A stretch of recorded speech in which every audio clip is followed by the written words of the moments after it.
Listo. Muy buenas noches. Continuando con los temas de este segundo módulo, uno de los más amplios y que tiene mucha información y sobre todo mucha aplicación para ustedes va a ser desde el punto de vista del laboratorio, cómo vamos a abordar las enfermedades de origen pancreático. Recordamos para eso, pues principalmente, las funciones de este órgano tan importante. El páncreas va a funcionar tanto como un órgano endocrino como un órgano exocrino y nos va a ayudar principalmente en el metabolismo de los hidratos de carbono. Como páncreas endocrino tenemos algunas hormonas que van a tener una particular función, como la insulina, el glucagón, la somatostatina y el polipéptido pancreático. Y ya es como páncreas exocrino que tiene justamente esta actividad degradando los hidratos de carbono complejos. Vamos a apoyarnos de enzimas lipolíticas, donde tenemos la lipasa, el colesterol esterasa, la fosfolipasa, enzimas amilolíticas como la amilasa y enzimas proteolíticas como la tripsina, quimotripsina y carboxipolipeptidasa. Como páncreas endocrino, recordemos a la insulina, pues tenemos tejidos que son sensibles a esta hormona, principalmente el músculo esquelético, la grasa y el hígado.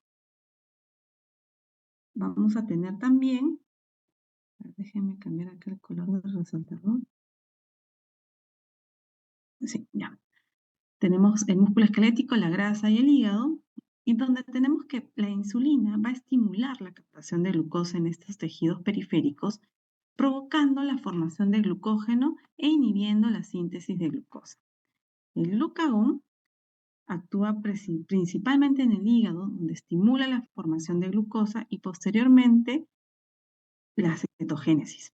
Asimismo, también tenemos la somatostatina, que inhibe la secreción de insulina y de glucagón principalmente.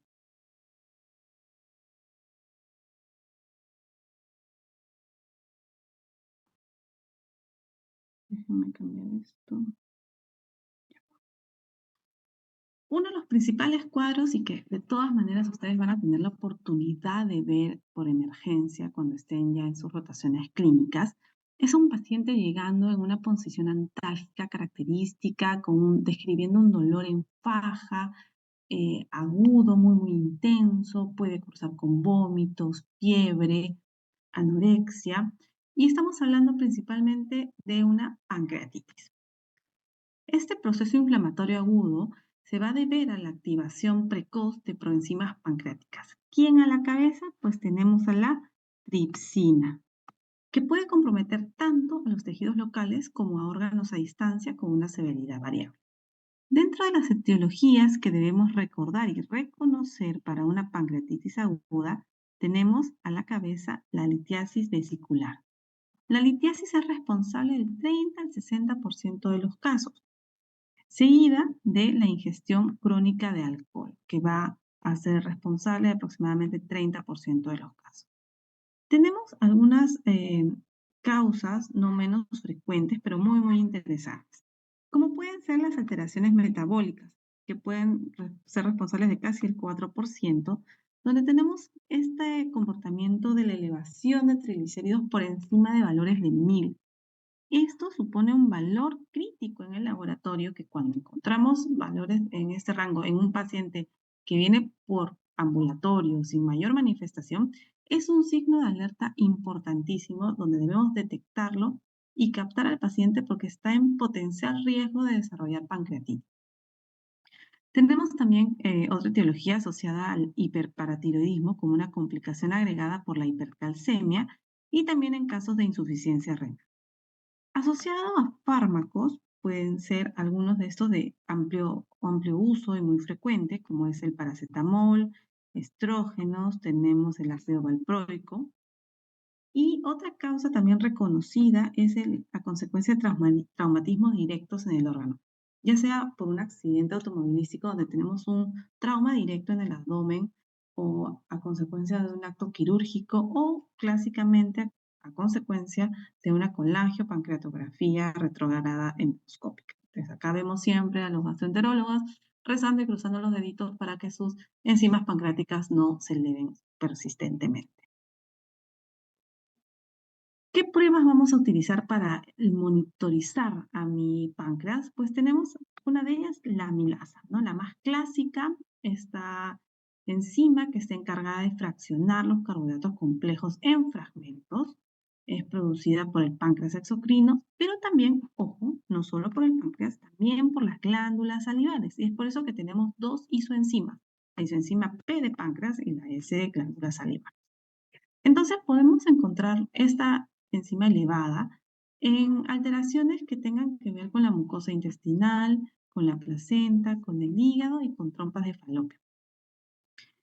Vamos a medir la amilasa en una muestra de suero y tenemos que tomar en consideración que en los casos de pancreatitis, esta se va a incrementar rápidamente a las 2-3 horas de iniciado el cuadro y va a permanecer elevada durante 3 a 4 días. Y una sensibilidad muy alta, si es que en las primeras 12 a 24 horas encuentro valores más de 3 veces del valor máximo de referencia. Pero ojo, estos valores de amilasa no se van a correlacionar con la gravedad de la pancreatitis ni con la severidad ni pronóstico de esta. Se sabe, pues, que en pacientes que cursan con hipertrigliceridemia o con un daño pancreático previo, no vamos a tener esta elevación de amilasa. Algunas causas reconocidas de hiperamilasemia, pues tenemos a la cabeza la pancreatitis crónica reagudizada. En la citis y el derrame pleural, acá tenemos que hacer un comentario adicional. Vemos que pueden llegarse a valores hasta de 100 veces el valor máximo de referencia. Y esto es un comportamiento característico reconocido en este cuadro de ginecología denominado el pseudomais, donde tenemos la presencia de un tumor ovárico asociado a hidrotórax y a citis, donde uno de los parámetros claves va a ser la determinación de amilasa, donde la vamos a encontrar muy, hasta 100 veces elevada. Otra prueba importante para la determinación del estudio de una pancreatitis es la lipasa, complementa muy bien a la amilasa. Esta es una enzima que se encarga de la digestión de las grasas. Vamos a catalizar la hidrólisis de los enlaces estéricos de los ácidos grasos, el glicerol de triglicéridos y los fosfolípidos, producida también por el páncreas exocrino, por el estómago, intestino y pulmón. Entonces, ojo que también no es exclusiva del páncreas.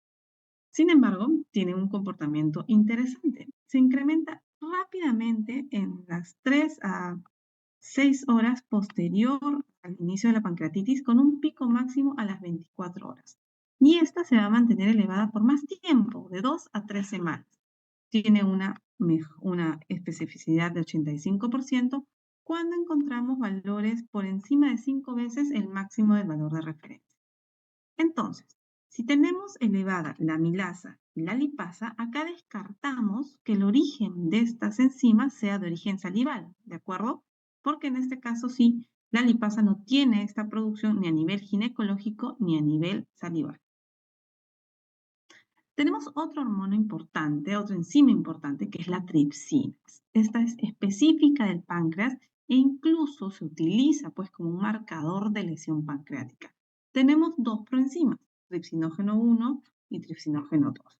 Es el tripsinógeno 2 el que es específico y me ayuda en la detección o en la diferenciación de una pancreatitis aguda. Sin embargo, tenemos que en casos de carcinoma de páncreas podemos encontrarlo elevado. En el caso incluso de fibrosis quística, pues nos ayuda con una sensibilidad al 90% en el diagnóstico neonatal de fibrosis quística. También en traumatismos pancreáticos la vamos a encontrar elevada. Ojo que en pancreatitis aguda aumenta en paralelo con la amilasa y también logra tener un pico muy elevado de hasta 300 veces el valor de normal. Recordamos entonces mi paciente llega con toda la clínica. ¿Qué le hacemos en emergencias? Nos vamos a apoyar en el laboratorio. Para eso tenemos los criterios de Ramson, que son clásicos y donde me dan un score de 11 criterios que me permiten predecir la severidad e incluso la mortalidad. Ese es un dato muy importante de mi paciente con pancreatitis aguda. Entonces, al ingreso tengo marcadores que van desde la edad, el recuento de leucocitos, la lactato deshidrogenasa, los valores de glucosa y la TGO.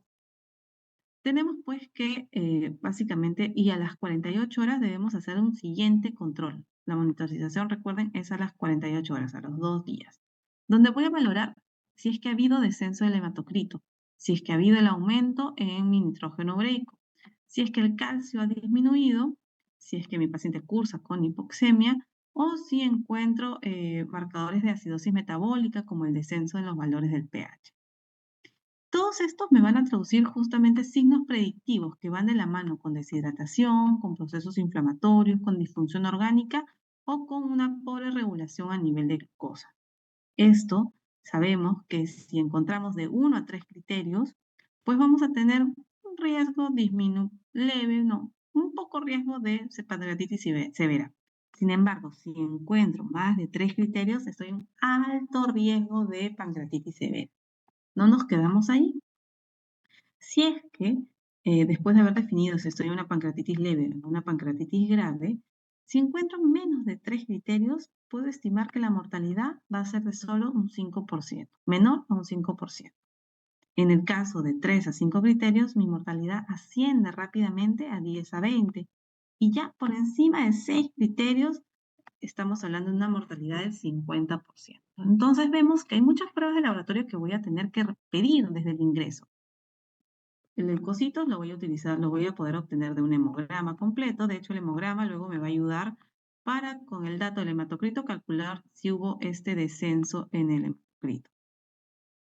Vamos a pedir glucosa, vamos a pedir deshidrogenasa láctica, podemos poder pedir el perfil hepático, de donde nos van a importar las transaminasas, entre ellas la TGO.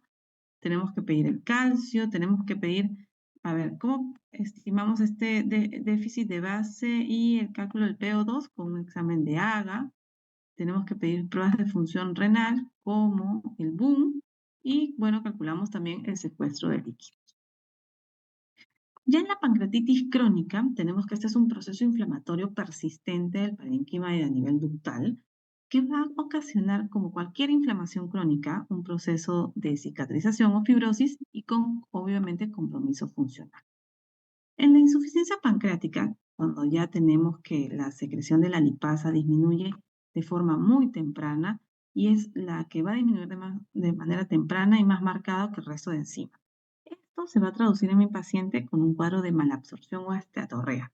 Entonces mi paciente generalmente va a llegar refiriendo, bueno, sí, doctor, he visto que mis heces tienen como una huella de grasa que deja en el agua, em, pueden haber, puede haber restos de alimentos, o sea, algunas características diferentes van a encontrar en las muestras de heces y se sabe que esta pancreatitis crónica podría ser un efecto, una complicación tardía ante un consumo prolongado de alcohol en el 90% de los casos, ante eventos de pancreatitis recurrente, ya sea por obstrucciones frecuentes, por un paciente con hipertrigliceridemia no tratada o hipercalcemia silente, o asimismo también tenemos de origen autoinmune. ¿Qué vamos a pedirle a este paciente? Básicamente, eh, es un poco tardía las pruebas de laboratorio, porque ya cuando encuentro algún hallazgo en los resultados es porque me habla que el 90% de la función exocrina se ha perdido. Podemos ir desde enzimas como la isoamilasa pancreática, la tripsina inmunoreactiva, o propias enzimas en heces, donde vamos a evaluar la presencia de tripsina, quimotripsina y elastasa fecal. Asimismo, la acción de estas, si es que están presentes, como la prueba de pancreolauril, la actividad de lipasa, y esta es la más frecuente, la detección de grasas en heces mediante un coprológico funcional. Otra prueba que va a suponer la mayor parte de la sesión del día de hoy es revisar sobre los alcances desde el laboratorio para el diagnóstico de diabetes mellitus. Para eso nos vamos a apoyar en este documento que es muy, muy importante, que anualmente en el mes de enero lo emite la Asociación Americana de Diabetes.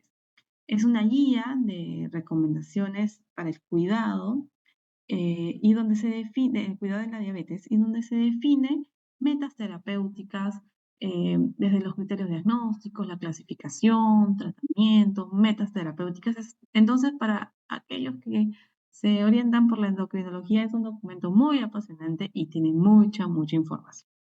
Desde el laboratorio, vamos a ver entonces también qué nos va a importar. Para eso comenzamos brevemente resumiendo cómo ellos establecen la clasificación.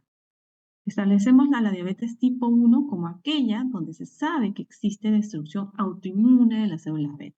Entonces, concomitantemente, vamos a tener una deficiencia absoluta de insulina. Luego tenemos la diabetes tipo 2, que es más bien una pérdida progresiva de la secreción de las células beta y va asociada al cuadro de insulino resistente. Tenemos a la diabetes mellitus gestacional, que cuyo diagnóstico se realiza en el segundo o tercer trimestre entre la semana 24 y 28, sin antecedentes previos de diabetes mellitus en la paciente.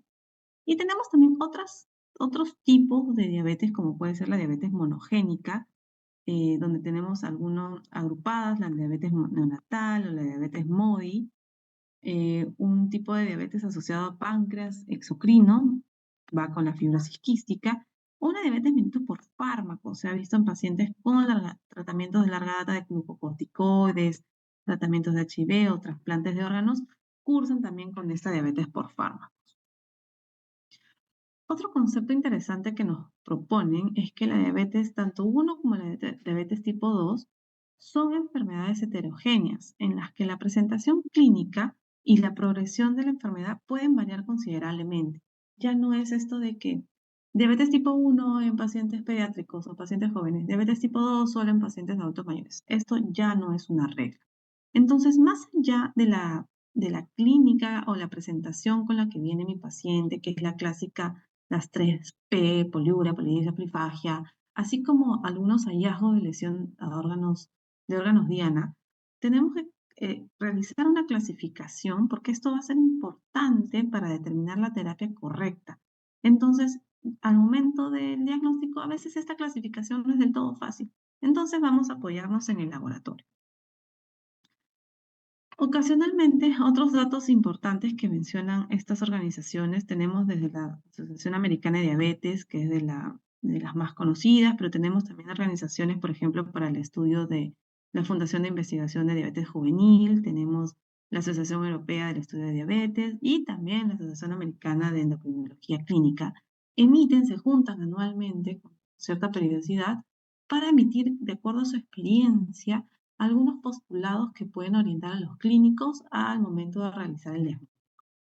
Tenemos, por ejemplo, que ocasionalmente los pacientes con diabetes tipo 2 van a presentar cetoacidosis diabética. Y esto generalmente va a ser más frecuente en pacientes hispanos o asiáticos. En los niños con diabetes tipo 1, generalmente ellos van a venir con los síntomas clásicos y solo un tercio van a desarrollar cetoacidosis. La presentación de diabetes tipo 1, que sí se presenta en adultos, se presenta, pero es más variable, entonces el diagnóstico es más difícil. Y habíamos mencionado esto de la prevalencia de diabetes mellitus en niños y adolescentes.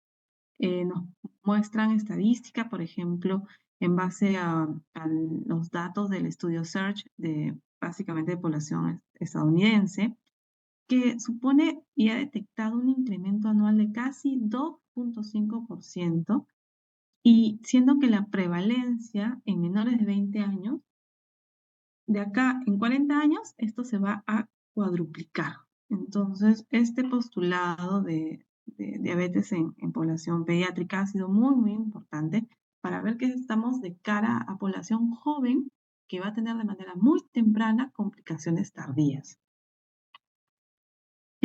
Asimismo, también pues se sabe que cada minuto 15 personas son diagnosticadas de diabetes. Entonces es una pandemia, más que el COVID-19.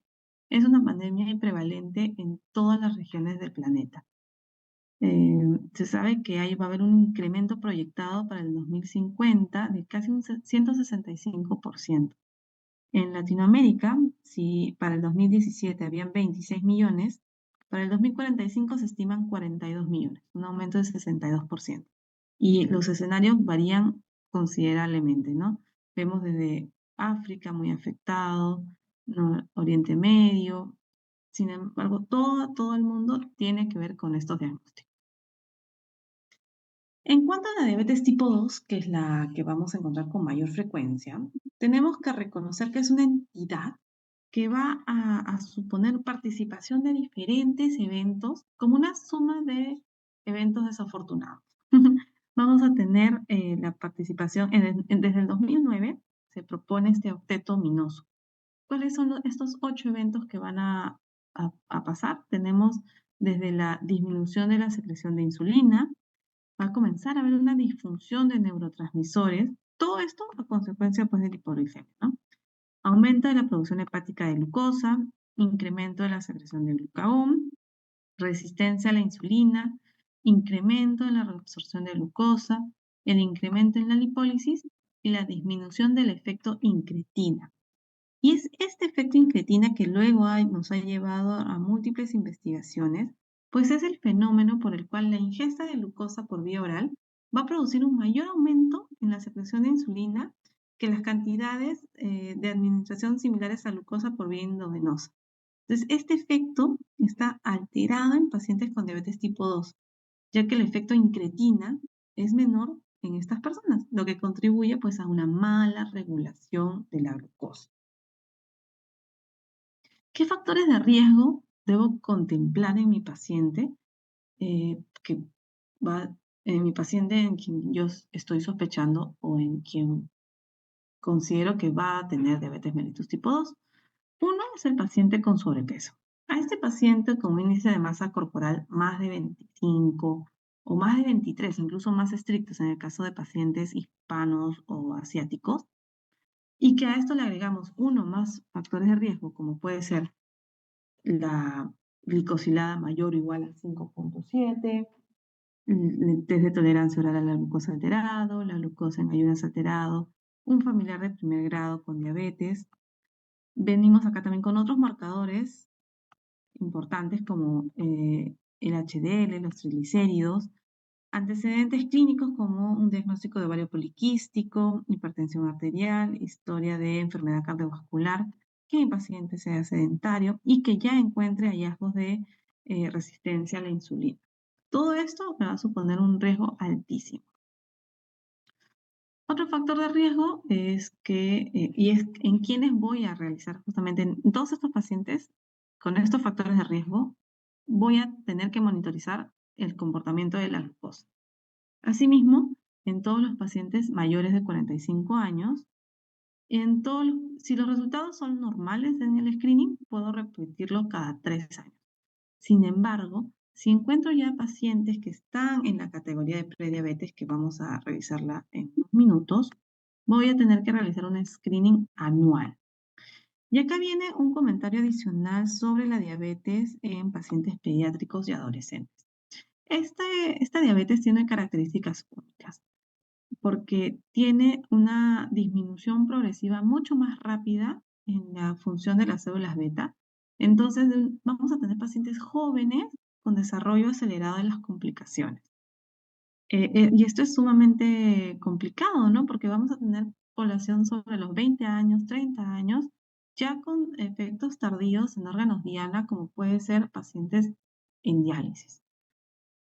Entonces, la detección basada en riesgo, este es un postulado interesante, es que debemos monitorizar y rastrear, tratar de ubicar a todos los pacientes que después del inicio de la pubertad o después de los 10 años de edad y antes que tengan sobrepeso u obesidad y que tengan además factores de riesgo adicionales, debemos considerar justamente esta monitorización estrecha en los parámetros de laboratorio para el diagnóstico de diabetes.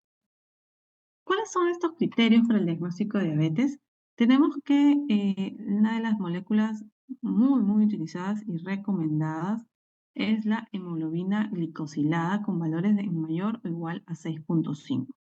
Luego tenemos la glucosa en ayunas con valores mayores o iguales a 126. Pero acá viene el dato, tiene que haber un ayuno calórico de por lo menos 8 horas. Y luego tenemos el test de tolerancia oral a la glucosa, que también es una prueba muy interesante, donde si encuentro valores mayores o iguales a 200, me estaría orientando a un diagnóstico de diabetes. Ojo que para hacer diagnóstico de diabetes debo tener dos criterios positivos en cualquiera de las combinaciones. Pero ¿qué pasa si estamos en consultorio un día por la tarde y se acerca un paciente con síntomas clásicos de hiperglicemia? En ese mismo momento le puedo tomar una glucosa al azar. Si yo encuentro ya valores por encima de 200, es una banderita roja y la considero un criterio positivo. Y si al día siguiente confirmo con una glucosa en ayunas mayor a 126, pues ya estaría haciendo diagnóstico de diabetes.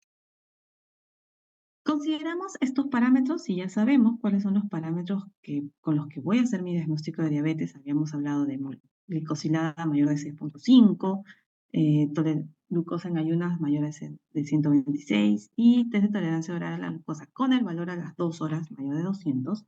Tengo yo también el dato de mi paciente en valores normales. Entonces tengo una ventanita que voy a denominar paciente con riesgo de diabetes o prediabetes. Esta prediabetes es un silencioso aviso. No debemos considerarla propiamente como una entidad clínica, sino más bien como un factor de riesgo de diabetes y de enfermedad cardiovascular. ¿Por qué? Porque esta prediabetes generalmente va de la mano con pacientes que tienen obesidad, con pacientes que tienen dislipidemia y pacientes con hipertensión. En el caso de la diabetes tipo 1, vamos a recordar pues cómo es esta etapa de la historia natural de la diabetes tipo 1.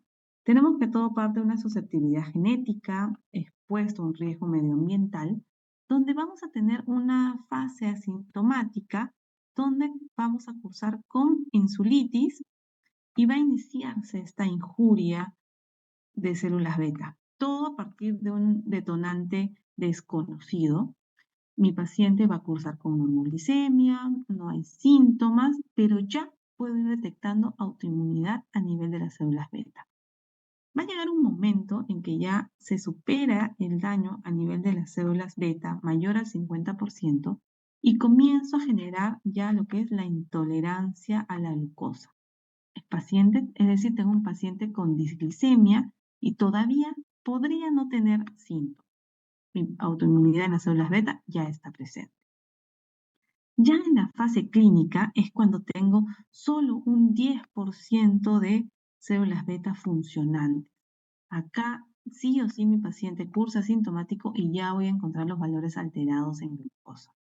Entonces, yo voy a tener que estudiar esta autoinmunidad humoral que está participando en el origen de la diabetes tipo 1, que va de la mano con la disfunción de linfocitos T. Puedo buscar autoinmunidad de los islotes con anticuerpos específicos que luego vamos a comentar. Habíamos mencionado, tenemos esta predisposición genética. Se han determinado genes ligados al locus HLA, como por ejemplo el DR3 o DR4 con DQ8, como de mayor riesgo para que mi paciente curse con enfermedades autoinmunes del tipo de diabetes mellitus tipo 1. Tenemos que no se, no se sabe con claridad cuál es este detonante que va a ocasionar que se inicie la destrucción a nivel de células beta, pero se sabe que pueden ser desde factores ambientales, puede ser incluso infecciones virales y o aquellas que puedan haber ocasionado de manera incipiente daños directos en las células beta. Tenemos que va a darse esta respuesta inmune alterada tanto en células betas normales como patológicas y va a ocasionarse pues de manera final la destrucción de las células beta con el compromiso funcional. Dentro de los autoanticuerpos importantes para el diagnóstico en diabetes tipo 1, tenemos que considerar que en la mayoría de nuestros pacientes vamos a tener estos autoanticuerpos dirigidos pero contra diferentes antígenos de las células beta pancreáticas. Algunos específicos para la insulina, otros específicos para la proinsulina, hacia la glutamato descarboxilasa o hacia la tirosina, fosfatasa o IA2. Estos son los principales. Y son estos tres los que van a estar presentes antes de que mi paciente tenga síntomas. Entonces son altamente predictivos. Ya habíamos dicho que desde la etapa 1 es que yo voy a encontrar esos marcadores elevados. y que me van a anunciar pues la instalación de una agresión autoinmune que va a conducir luego a la expresión clínica de la enfermedad. Los primeros de ellos son los antiinsulina. Son anticuerpos que tienen una prevalencia de casi el 50% en pacientes en su debut. Son los primeros en aparecer en la etapa 1 y sobre todo, miren, me ayuda en población pediátrica. Y estos anticuerpos son de los pocos que son específicos contra las células beta pancreáticas. Luego tenemos los anticuerpos antiglutamato descarboxilasa o los GABA, también denominados anti-GAD, y son anticuerpos específicos contra esta enzima, la glutamato descarboxilasa, que cataliza la síntesis del neurotransmisor inhibitorio, el GABA, a partir del ácido glutámico. Tenemos dos formas, el GAD65 en sistema nervioso central y en páncreas, este es el que me va a interesar entonces, el GAD65, y tiene una alta relación pues, con la diabetes tipo 1. Su prevalencia al debut, miren, es mucho más alta, 75%, pero más utilizado en pacientes adultos. Y en cuanto a la utilidad clínica, es de los más precoces, pero es uno de los que más demora en desaparecer en el tiempo. Luego tenemos los IA2 o los antitirosina fosfatasa, también denominados antes ICA. Son anticuerpos específicos, es un miembro de las proteínas similar a la tirosina fosfatasa, que está expresada en los gránulos de las células beta. Tiene una prevalencia va de mediana a alta hasta 74%. Incluso si quiero hacer un tamizaje en familiares de pacientes con diabetes tipo 1, lo puedo encontrar incluso positivo. Tengo los anti-zinc T8, es asociado pues a la isoforma 8 del transportador de zinc, específico de la célula beta, donde en pacientes con diabetes esta molécula va a actuar como un antígeno, formando anticuerpos, los cuales van a ser pues específicos de las células beta pancreáticas también. Una prevalencia alta al debut, 75%, pero no puede utilizarse clínicamente solo. Debido a esta alta prevalencia, podemos utilizarlo clínicamente solo, pero obviamente sabemos que la sensibilidad diagnóstica aumenta si es que lo utilizamos en combinación con otro. Es una historia larga, la de la investigación de los anticuerpos contra células beta pancreáticas vienen desde la década de los 70, siendo uno de los últimos en ser detectados este anticuerpo anti-zinc. Acá algunos otros marcadores adicionales para que puedan revisarlo con calma. Y nuevamente pues recordamos cuáles son los principales, ¿no? Estos anticuerpos anticélulas del islote, donde tenemos, yo los ya mencionado, los ICA, los GADA, los IA2, los anti-zinc, me van a ayudar no solamente en el diagnóstico, es decir, a confirmar que estoy frente a una enfermedad mediada por anticuerpos, es decir, de fondo autoinmune, o es una enfermedad idiopática, me ayuda también a predecir cómo se va a dar la presentación y la progresión de la enfermedad. Y asimismo, me va a confirmar la fisiopatología, es decir, si es que vamos de la mano con un cuadro de insulitis o un cuadro de autoinmunidad general. Mencionamos que los desórdenes autoinmunes que van de la mano en los pacientes que tienen diabetes tipo 1, pues lo hacen propenso, ya que tenemos este comportamiento de enfermedad autoinmune donde van a participar tanto los genes, la regulación inmune y el medio ambiente. Es muy frecuente encontrar a mis pacientes tipo 1 cursando concomitantemente con tiroides Hashimoto, con enfermedad de Graves, enfermedad de Addison, vitiligo, enfermedad celíaca, hepatitis autoinmune, miastenia gravis y anemia perniciosa. Son comorbilidades esperadas. Dentro de las pruebas de laboratorio, ahora ya entrando un poquito más, tenemos que considerar pues que la más importante de todas y que ya hemos mencionado es la determinación de glucosa, siendo la recomendación de las guías utilizar glucosa plasmática para estimar los valores con los que yo voy a hacer el diagnóstico. Sin embargo, podemos trabajar esta prueba en suero y también en sangre total. Sangre total como la que se utilizan en los dispositivos, los glucómetros, que son ampliamente difundidos y conocidos. Tenemos dos métodos utilizados en el laboratorio, la glucosa oxidasa y la glucosa exoquinasa. Acuérdense que cuando trabajamos con tubos sin anticoagulante vamos a obtener suero, pero cuando trabajamos con tubos con anticoagulante, como puede ser la heparina o el cloruro de sodio, pues vamos a obtener plasma. Un dato importante preanalítico que no deben olvidar es que mientras que exista glucosa en la muestra y esté en contacto con las células, si es que esta muestra no ha sido centrifugada en el tiempo correcto, va a haber un consumo continuo de la glucosa, que puede darse que incluso en una hora puede consumirse lo que corresponde a 5 a 10 miligramos por decilitro. Entonces, imagínense que si su paciente tuvo el valor verdadero en 128, pasó una hora, yo no trabajé la muestra, puede descender hasta 118.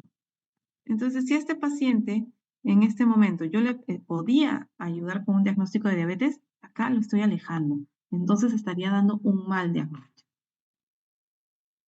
Recordamos nuevamente los valores. Tenemos el de glucosa al azar con valores mayores o iguales a 200, glucosa en ayunas mayores o iguales a 126. Hay algunos parámetros que tenemos que considerar. La glucosa se va a encontrar incrementada en pacientes con feocromocitoma, pacientes sometidos a estrés, a la pancreatitis aguda y esta desregulación o también a consecuencia de drogas. Recordemos que disminuido si es que es un ayuno prolongado, un procesamiento tardío, tanto que se ha consumido toda la glucosa completamente, una mala conservación también podría afectar una buena determinación en la muestra de glucosa. Habíamos hablado del test de tolerancia oral a la glucosa. Acá tenemos que considerar unos parámetros, unas condiciones previas. Ojo, que no debe realizarse en pacientes hospitalizados, eso sí, prohibido. Debemos solo realizarlo en pacientes que estén estables, que vengan por consulta externa y que puedan cumplir con algunas recomendaciones, como por ejemplo, que vengan con un ayuno de 12 horas aproximadamente y que no hayan restricciones en la ingesta de hidratos de carbono. Por el contrario, hay algunos laboratorios que incluso estimulan que los días previos haya una ingesta incrementada. ¿En qué consiste el procedimiento? Vamos a tomar una muestra basal, es decir, apenas llega, va a ser el momento cero. Luego le vamos a dar una sobrecarga de 75 gramos de glucosa oral en 400 mililitros de agua. 300 o 400 mililitros de agua para que sea más fácil de ingerir. Debe tomarse en menos de 5 minutos y luego vamos a obtener una muestra a las 2 horas. Es este valor a las 2 horas el que me va a importar y con el que yo voy a hacer el diagnóstico de diabetes. En las pacientes gestantes se recomienda una dosis de 100 gramos de glucosa y también el valor que nos va a ayudar es el valor a la hora o a las 2 horas. Y en niños recordemos que la dosis de glucosa nidra, de esta sobrecarga de glucosa que voy a dar, es en función al peso. Mencionábamos en la diabetes gestacional, tenemos dos formas de evaluarlo, pero todos estos estudios deben realizarse entre la semana 24 a 28.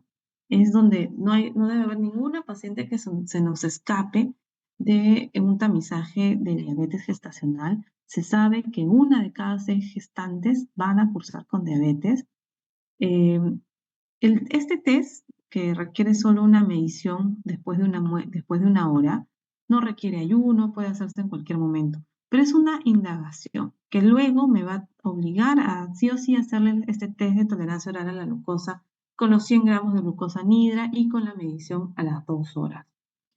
Se sabe que después de ese dato de medición a la primera hora, si encuentro valores por encima de 140, pues es este valor con el que debo someter a mi paciente al test de tolerancia oral a la glucosa.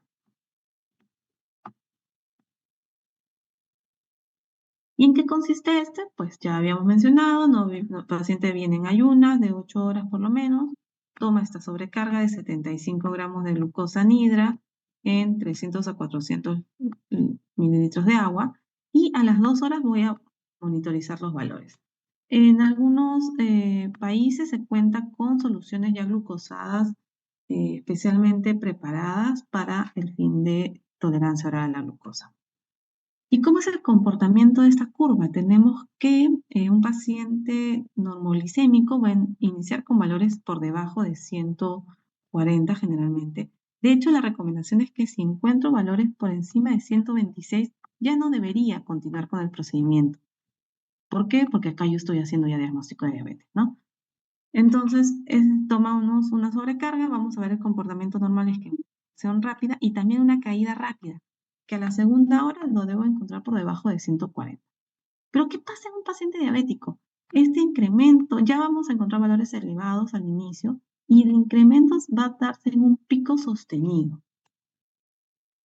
Nos podemos apoyar también de la hemoglobina glicosilada. Tenemos, es una muestra, la ventaja de esta prueba es que puede trabajarse en sangre total, es decir, voy a utilizar un tubito de DTA. No es necesario que esté en ayuno, entonces es buenísimo porque mi paciente puede venir a cualquier hora. No se altera con factores agudos, ya le habíamos dicho, ¿no? El test de tolerancia oral a la glucosa no puede darse en pacientes hospitalizados. Tenemos, tenemos ya métodos estandarizados para la medición de la glicosilada y la glicosilada me va a dar información de cómo ha estado el comportamiento de la glucosa durante las últimas 12 semanas previas, siendo el valor de referencia menor de 5.7. ¿Y cuál es el principio? Pues que la glucosa se va a combinar de manera continua con la hemoglobina y casi de manera irreversible durante toda la vida del eritrocito, es decir, de ahí salen los 120 días. Pero cualquier condición clínica que afecte o acorte la vida del eritrocito o que disminuya su vida media puede darme resultados falsamente más bajos. Es incluso la hemoglobina glicosilada un estándar de meta terapéutica que, por ejemplo, me ayuda con disminución en las complicaciones microvasculares. Habíamos mencionado que, por ejemplo, aquellas condiciones clínicas como hemoglobinopatías pueden generar interferencia. La hemoglobina S, la hemoglobina C son un parámetro que no me va a permitir medir de manera correcta la hemoglobina glicosilada.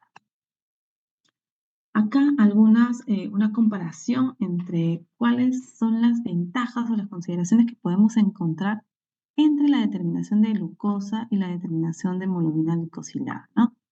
De todas maneras, la glucosa mucho más barata, lo podemos medir en agudo, en pacientes en emergencia, me va a ayudar sobre todo ahí. Sin embargo, no es tan estable de manera preanalítica, requiere que esté en ayunas, tiene unas consideraciones adicionales, ¿no? Que acá sí termina siendo superior la hemoglobina glicosilada, donde mi paciente pues no requiere ayuno, sin embargo es más cara y me mide un periodo de mi paciente diferente. Tenemos otra molécula como la fructosamina, eh, donde tenemos que tomar en consideración que hay muchas proteínas distintas a la hemoglobina y que se van a someter también a este proceso de glicación, lo que va a llevar a la formación de productos finales de glucosilación avanzada y que tienen un papel importante en la complicación vascular. La concentración plasmática de algunas de estas proteínas, como pueden ser la glucoalbúmina o proteínas totales glucosadas, también se pueden utilizar en el control glucémico y acá resalta la fructosamina. ¿Es útil en qué pacientes? En aquellos donde tengo hemoglobinopatías que no me ayudan para la determinación de la glicosilada o en pacientes también gestantes. Hay una buena correlación entre los valores de fructosamina y de glicosilada, pero tenemos varios problemas en la determinación de esta. Por ejemplo, si es que hay un cambio en la determinación de albúmina, que es más rápido que el de la hemoglobina, ¿no? La albúmina cambia cada 28 días en comparación con la hemoglobina. Entonces, la fructosamina me va a dar el dato no de 120 días, sino de 1 o 2 semanas. Los valores de fructosamina plasmática vamos a tener que ajustarlos de acuerdo a la cantidad de albúmina si es que esta está alterada. Entonces, la glicosilada va a ser preferible para estimar concentraciones medias de glucosa en sangre, pero solo en aquellos casos, como hemos mencionado, hemoglobinopatías, donde puede estar falsamente alterado este dato, voy a utilizar la fructosamina. Algunos datos, algunas situaciones donde puedo encontrar pues alterada el dato de la hemoglobina glicosilada asociado ya sea al recambio de glóbulos rojos o también a enfermedad renal. Tenemos otra molécula que es el péptido C. La insulina, que se va a producir en las células beta a partir del procesado enzimático de proinsulina, va a dar lugar a la forma activa de la insulina y al péptido C. Es decir, son gemelitos. Entonces se va a producir en una proporción equimolar a la insulina. Se va a usar en lugar de la insulina para valorar la función beta pancreática. Sobre todo, ¿en qué casos? En casos donde mi paciente esté siendo tratado con insulina exógena, entonces voy a poder valorar cómo es la producción endógena.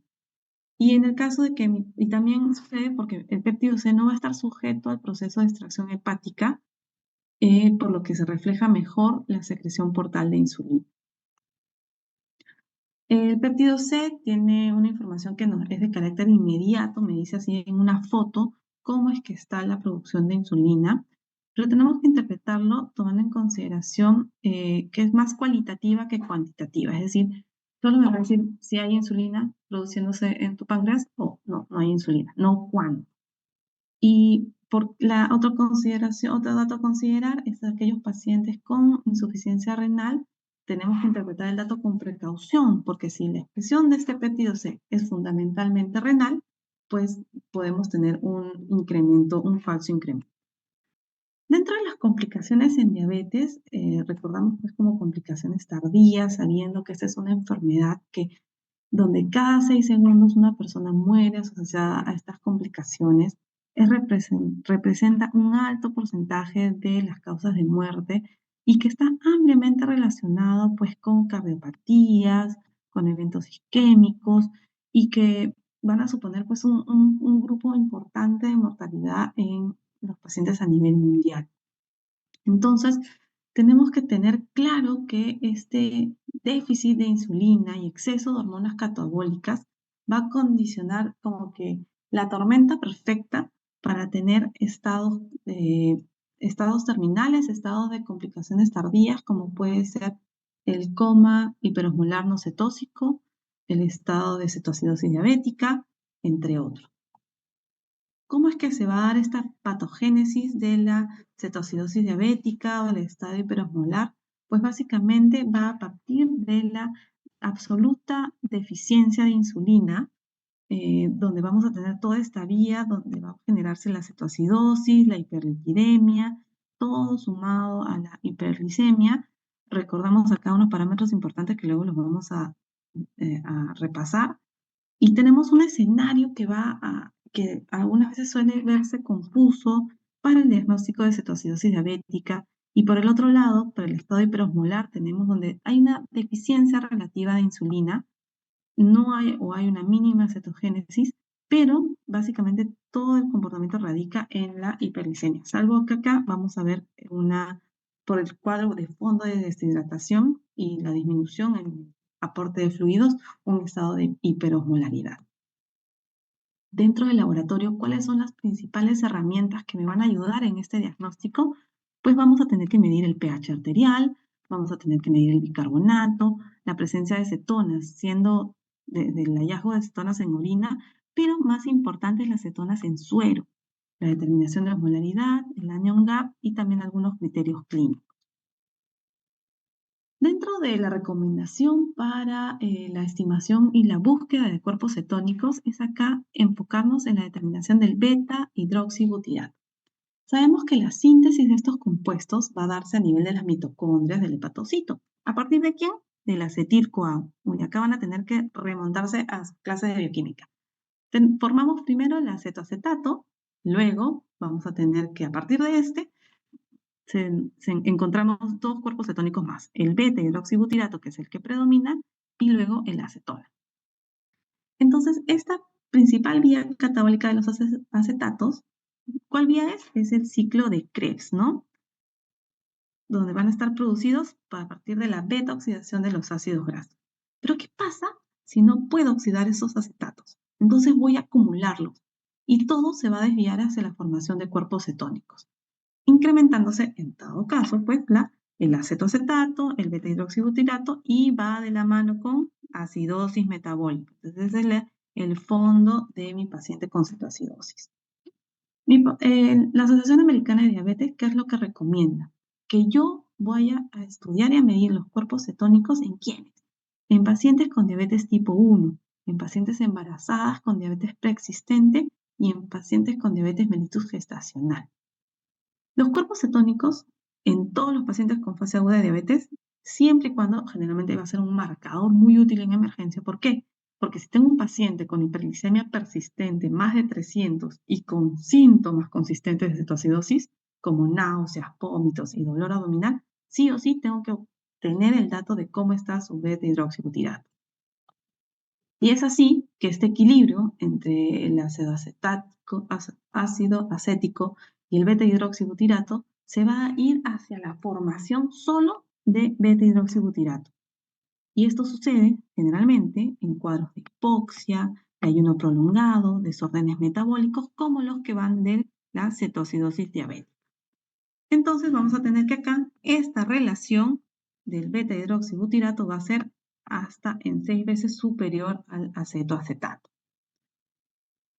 Otro parámetro que no debemos olvidar es que mi paciente va a cursar con glucosuria. Acá recordamos nuestro umbral renal de la glucosa que va por encima de 180, donde comienza a aparecer esta molécula y es que yo he superado la capacidad de transporte, la capacidad de filtración, he superado este umbral y comienza a aparecer esta molécula en la orina.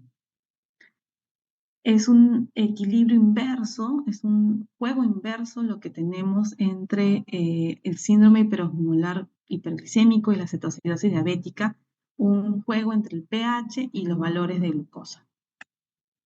Bien, acá les dejo algunas referencias que van con la guía del ADA y acá un repasito de cómo es el flujo diagnóstico que podemos realizar en el laboratorio.